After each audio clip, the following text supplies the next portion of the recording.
Hello दोस्तों, मैं ललित पटेल आपका अपना इंडी चैनल में हार्दिक स्वागत एवं अभिनंदन करता हूं। मैं आपको आलोक मौर्य और एसडीएम ज्योति मौर्य की अंदर की स्टोरी बताने वाला हूं, जो काफ़ी मीडिया में वायरल भी हो रहा है कि एसडीएम ज्योति मौर्य और आलोक मौर्य आपस में अब एक हो गए हैं, यानी कि इन्होंने अपना आपस में समझौता करना भी उचित समझा, क्योंकि इसमें एसडीएम ज्योति मौर्य बैकफुट पर आ चुके हैं। जो आलोक मौर्य ने उन पर आरोप लगाए थे वो गंभीर प्रवृत्ति के आरोप थे, जिनमें एसडीएम ज्योति मौर्य की मुश्किलें बढ़ना तय थी।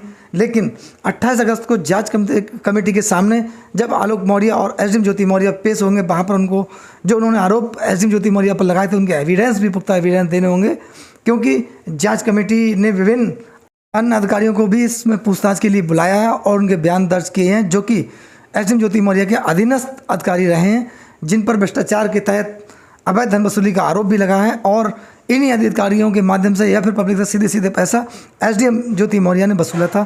ये एक गंभीर मसला है और गंभीर विषय है, क्योंकि ये मामला भ्रष्टाचार का है। इसलिए आलोक मौर्य से इसमें एविडेंस देने को कहा गया है और उन्होंने 20 दिन का टाइम मांगा था, जिसकी डेट 28 अगस्त को कंप्लीट होने वाली है। यानी कि 28 अगस्त को एसडीएम ज्योति मौर्य और आलोक मौर्य जांच कमेटी के समक्ष पेश होंगे। ये इनका परिवार का मामला अलग है, लेकिन ये मामला भ्रष्टाचार का है, अवैध धन वसूली का है, देश की जनता का मामला है, तो ये मामला अलग है। इसीलिए इसमें नियुक्त विभाग ने जांच बैठा ली है और जांच उपरांत ही कोई ना कोई एक्शन होगा। लेकिन एसडीएम ज्योति मौर्य जो है वो बैकफुट पर इसलिए हैं क्योंकि उन्हें लग रहा है कि इसमें मेरे खिलाफ एक्शन भी होगा, कड़ी कार्रवाई होगी और मुझे जेल जाना पड़ सकता है। और पद का दुरुपयोग करने का भी आरोप एसडीएम ज्योति मौर्य पर लगा है। ऐसा काफ़ी न्यूज़ चैनल्स में और उनके पति ने उन पर खुले मीडिया के सामने आरोप लगाए भी हैं, जो कहीं सत्यता में अगर पाए गए तब मुश्किलें गंभीर होंगी और जिनका परिणाम एसडीएम ज्योति मौर्य को भुगतना भी पड़ेगा। लेकिन इसमें एक ट्विस्ट बड़ी बात यह है कि इसमें मनीष दुबे ने अपने आप को बचाने का काम किया है। ऐसा कुछ प्रकाश में आया है कि मनीष दुबे के साथ एक राजनेता भी हैं जो मौजूदा सरकार में हैं, और एक आईएएस ऑफिसर हैं जो लखनऊ में पोस्टेड हैं, सचिवालय में हैं, पूर्व आईएएस भी हैं जो दिल्ली में वर्तमान में रह रहे हैं। ये कई लोग ऐसे हैं जो मनीष दुबे के साथ हैं और मनीष दुबे को के मैटर को मैनेज करने के प्रयास में हैं, क्योंकि जांच जो उनके डीआईजी ने उनके मैटर में की थी और डीजी होमगार्ड जो जांच दी थी उस पर भी कोई एक्शन नहीं हुआ है। तो इससे भी ये चीज़ जोड़ के देखी जा रही है, कोई ना कोई इनको बचा रहा है, ऐसा कुछ संशय बना हुआ है। लेकिन दोस्तों, अब सबसे बड़ी बात यह है कि मनीष दुबे ने और एसडीएम ज्योति मौर्य से दूरी बना ली है और काफ़ी दूरी बना ली है, और वो ही उनके ही नज़दीकी लोग इस मामले को निपटाने के प्रयास में, क्योंकि उन्हें लग रहा है कि अगर एसडीएम ज्योति मौर्य फंसी तो मनीष दुबे का फंसना तय है।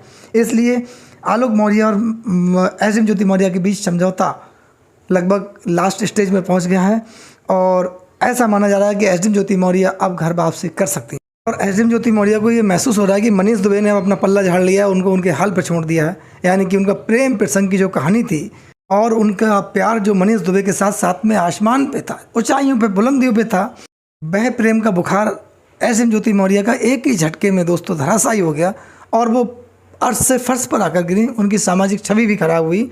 उससे उबरना एसडीएम ज्योति मौर्य के लिए पूरे जीवन बहुत मुश्किल रहा, क्योंकि वो एक शादीशुदा महिला हैं और उनके 2 बच्चे हैं, 2 बच्चों की माँ हैं। बच्चे भी आने वाले समय में जब उनसे जवाब पूछेंगे तो उन्हें जवाब देना मुश्किल होगा, क्योंकि ये प्यार का बहुत 2 बच्चों की माँ पे चढ़ा, वो कठिन चढ़ा।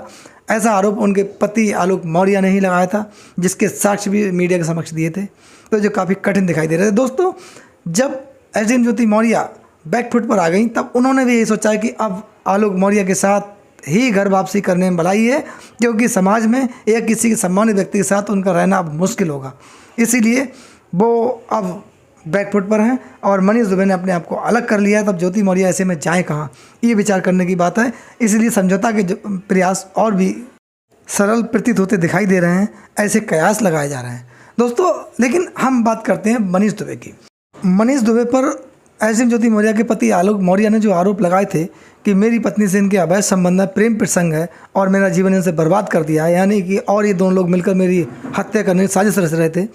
इसके अलावा मनीष दुबे पर एक गंभीर आरोप और भी है, जो आरोप है एक होमगार्ड ने उन पर यौन शोषण के आरोप लगाए, और इस पहले उनकी पत्नी ने भी और 2 अन्य महिलाओं के साथ उन्होंने अवैध संबंधों की बात कही, जिस मामले में जांच हुई और जांच में प्रथम दृष्टया डीआईजी ने सत्यता पाई और महिला होमगार्ड के बयान भी गए और उन्होंने मीडिया के सामने भी अपनी बात कही कि हाँ, मनीष दुबे ने मेरे साथ यौन शोषण किया और मुझे अकेले में बुलाते थे।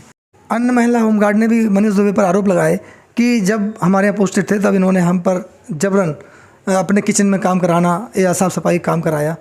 और एक अन्य महिला ने भी यौन शोषण का मनीष दुबे पर आरोप लगाया है। दोस्तों, एक संवैधानिक पद पर बैठा हुआ अधिकारी जिसने इतने बड़े कृत्य किए हों, जिसके खिलाफ जांच शासन के पास पहुंच गई हो, लेकिन उसके अगेंस्ट कोई कार्रवाई नहीं हुई, ये देश की आम जनता जानना चाहती है क्यों नहीं हुई, कारण इसके पीछे क्या है।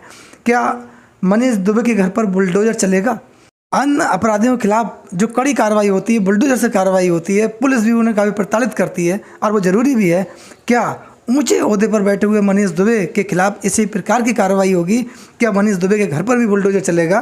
क्योंकि जांच कमेटी ने उनको जांच में प्रथम दृष्टया गलत पाया है और उन पर आरोप सिद्ध किए हैं। तब ऐसा माना जा रहा है कि मनीष दुबे के घर पर क्या ऊंचे पद पर बैठे हुए अधिकारी हैं, इसीलिए ऐसी कार्रवाई से पुलिस या अन्य विभागीय प्रशासन बच रहा है।